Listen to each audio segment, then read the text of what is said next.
The residential neighborhood where Luke and Marie had built their life was quiet, with simple and well-maintained houses. Theirs was no different, a modest two-story house with a small garden in front that Marie tended on weekends. Luke loved the sound of her laughter mixed with the noise of children playing in the street. It was a happy home, at least on the surface. Luke Lawson was a 38-year-old man, of medium height and curly hair, which Marie said gave him a charming look. He worked as a manager at a construction company for more than 10 years, a stable job that provided for the family. Every Sunday, he wore his best shirt and took the family to church. To neighbors and acquaintances, he was the image of the good father and devoted husband. Marie was 36 years old and had a serene beauty. Her eyes seemed to hold an ancient and calm wisdom. She worked as a secretary in an office, dividing her time between work and taking care of the house and Julia, the couple's 12-year-old daughter. Julia was a perfect mix of the two, her mother's eyes and her father's wide smile, as well as an intelligence that was a source of pride for both.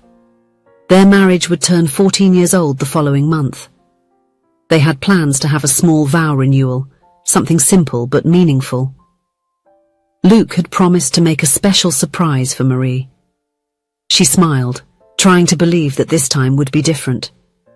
"I was thinking we could take that trip we've always talked about," Luke said one morning while they were having coffee. "We could go to the coast, rent a beach house for a week." Marie lifted her eyes from the cup, a glimmer of hope crossing her gaze. "Julia would love it. She's always wanted to see the ocean," she replied, trying to contain her excitement. Plans with Luke had lately rarely come to fruition. "I'll start saving," he promised, holding her hand across the table.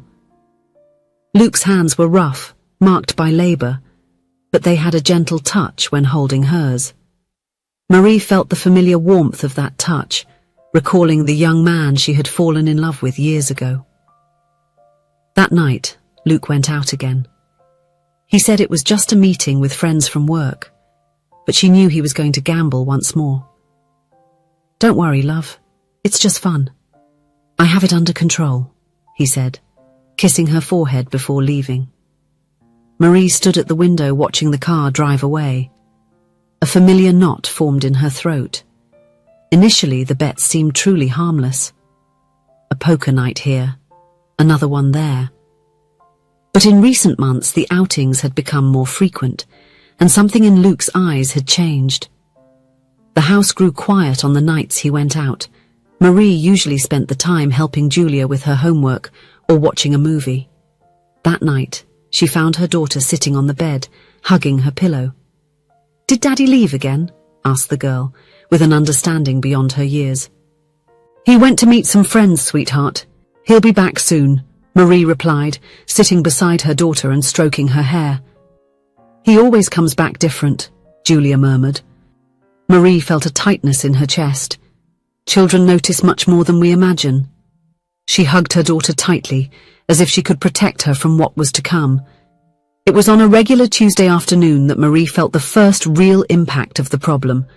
The shopping cart was full, basic household items and ingredients for Julia's favorite cake. When the cashier swiped the card, the terminal emitted an unpleasant sound. "Insufficient funds," the cashier informed with an embarrassed smile. Marie felt her face burn. Her hands began to tremble as she searched for some money in her wallet. She found only a few notes, insufficient to cover all the purchases. With a heavy heart, she apologized and selected only the essential items. That night dinner was silent. Julia noticed the absence of the cake, but didn't ask the reason. Luke arrived late, with the characteristic smell of cheap alcohol and cigarettes. "Luke, we need to talk," Marie said when he sat at the table. "Not now, Marie. I'm tired," he replied, serving himself the dinner she had kept warm. "The card was declined today at the store," she continued, keeping her voice low so that Julia wouldn't hear from the bedroom. "What is happening with our money?" Luke stopped eating, staring at his plate. For a moment, Marie saw shame in his eyes. "I had some unforeseen expenses," he murmured. "I'll sort it out by Friday when I get paid, I promise." Marie wanted to believe. Her heart longed to believe in that man who promised to fix everything, as he always had over the years. She nodded silently, swallowing the questions that burned in her throat. Friday arrived, but the promise was broken like so many others. Luke explained that he had lent money to a colleague in trouble who had accumulated bills. Marie listened, feeling the words sound empty. The following weeks were a gradual descent down an increasingly dark path. Luke started coming home later. Sometimes he didn't come back at all. When he did show up, he was either euphoric, talking about an impending great victory, or he was downcast and irritable. It was on a rainy night that he arrived completely drunk, staggering through the living room. Marie helped him to the sofa where he collapsed, mumbling incoherent apologies before vomiting on the carpet she had bought with money from overtime at the office. While she cleaned the floor with Luke asleep on the sofa, Marie felt silent tears running down her face. Her fingers touched his hair, now dishevelled and lifeless, like the rest of the figure that once had been so vibrant. "What happened to you?" she whispered to her unconscious husband. "Where did the man I knew go?" The apartment, once a cosy refuge, now felt oppressive. The walls that had witnessed so many happy moments also held painful secrets. Marie felt suffocated by the weight of lies and broken promises. The bills began to pile up. Notices of due dates arrived almost daily. Marie worked overtime trying to make up for Luke's financial failures. On the rare occasions he was present, he made grand promises. "I'm about to turn things around, Marie. I just need a little more time," he would say, with a glimmer in his eyes that mixed desperation and hope. To keep a roof over their heads when the rent was late for the third consecutive month, Marie sold the jewellery she had inherited from her mother. It was a modest collection but full of sentimental value. Each piece carried memories of special moments, gifts given with love. When Luke found out, he fell to his knees before her, crying like a lost child. "I swear I will stop, Marie. I swear on our family," he sobbed, clinging to her hands. "I'll never do it again."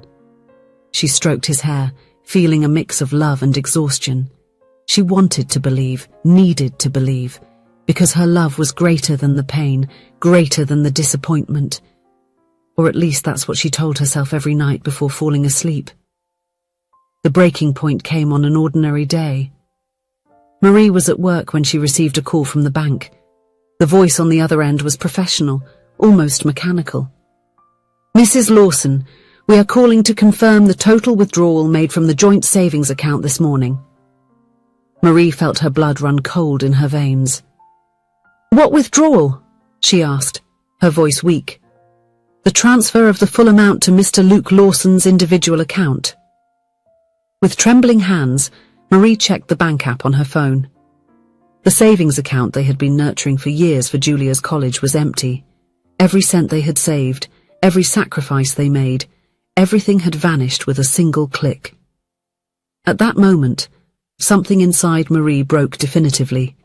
It wasn't just money. It was Julia's future. It was the trust violated. It was the certainty that the man she loved was completely lost. She left work early, claiming a family emergency. She arrived home with a strange, almost supernatural calm. She packed a suitcase and selected some clothes for herself and Julia. She didn't cry. It was as if the tears had dried up inside her.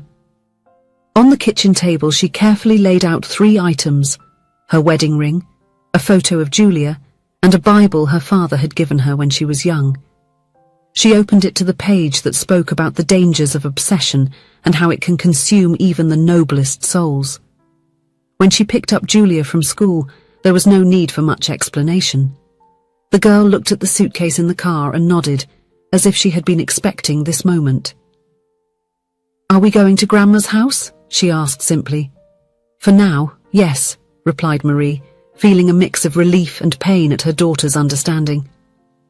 When Luke arrived home that night, he found the apartment immersed in silence.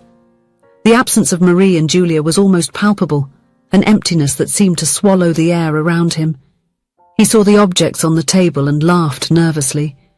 She always threatened to leave during fights, but she never really did. She'll be back, he told himself. She always comes back. But the days dragged on and turned into weeks. The apartment, once full of life with the smell of homemade food and laughter, became a cold and disordered space, mirroring Luke's soul. He sought comfort in gambling, betting even higher, as if he could fill the void left by Marie and Julia. It was on a random early morning, after losing everything again, that Luke found himself on his knees in the bathroom. The bitter taste of the drink burned his throat as he vomited the little dignity he had left. He cried like an abandoned child, finally feeling the weight of everything he had lost. Between sobs, he whispered a desperate prayer, not knowing if God still listened to someone like him. And in the midst of that absolute despair, he felt something he didn't immediately recognize. A genuine desire to change. For Marie, for Julia, and for himself. The rebuilding was painful and slow. Luke started attending Gamblers Anonymous meetings, facing his demons one day at a time. He took on additional work to start paying off his debts. He began going out with old friends who weren't involved in gambling and drinking. He wrote letters to Marie that he never sent. In them, he talked about his progress, his struggles, and how much he missed them. The letters accumulated in a box under his bed, silent witnesses to his journey. Time passed, and the sharp pain of loss turned into a constant whisper. Luke learned to live with his mistakes and to accept responsibility for his choices. He suffered greatly knowing that Marie would not allow him to be around their daughter until he was sober and away from gambling. She feared that it could be dangerous for the girl. He moved to a smaller apartment, more compatible with his new reality. He knew he would have to change, at any cost. He found a new job, more modest, but honest. It was on a morning he had longed for, almost a year and a half later, that he was prepared to see Julia and spend some time with her. Luke's heart almost stopped when they entered the bakery. His eyes met Marie's and time seemed to freeze. She looked different. Shorter hair, a renewed sparkle in her eyes, as if a weight had been lifted from her shoulders. "You look better," Marie said simply, after a few moments of silence with a sad but calm smile. There were no accusations, no reproaches, just a serene realization that he seemed healthier, more present within himself. "I'm trying," he replied, with an honesty he hadn't felt in a long time. Julia looked at her father with a mix of curiosity and caution. She didn't run to hug him as she used to, but neither did she back away when he smiled at her. At that moment, Luke understood that Marie hadn't left out of hatred or revenge. She left out of love, love for herself, love for their daughter, and, in a way, love for him too. Because sometimes the only way to save someone is to let them hit rock bottom alone, so they can find the strength to fight and rise. Months after that meeting, Marie allowed Luke to become part of Julia's life again, through a formal agreement mediated by lawyers. Initially supervised meetings gradually evolved into Saturday afternoons together, and even some weekends. Marie and Luke did not become a couple again. Some bridges, once broken, cannot be rebuilt in the same way. But they found a new balance, a different form of family that worked for all of them. On an autumn afternoon, sitting on a park bench while watching Julia play, Luke reflected on everything he had lost and the little he had managed to recover. He was not the man he had dreamed of being, but neither was he the man who had been lost in gambling and drinking. He learned the hard way that sometimes we need to lose something immensely valuable to understand its true worth.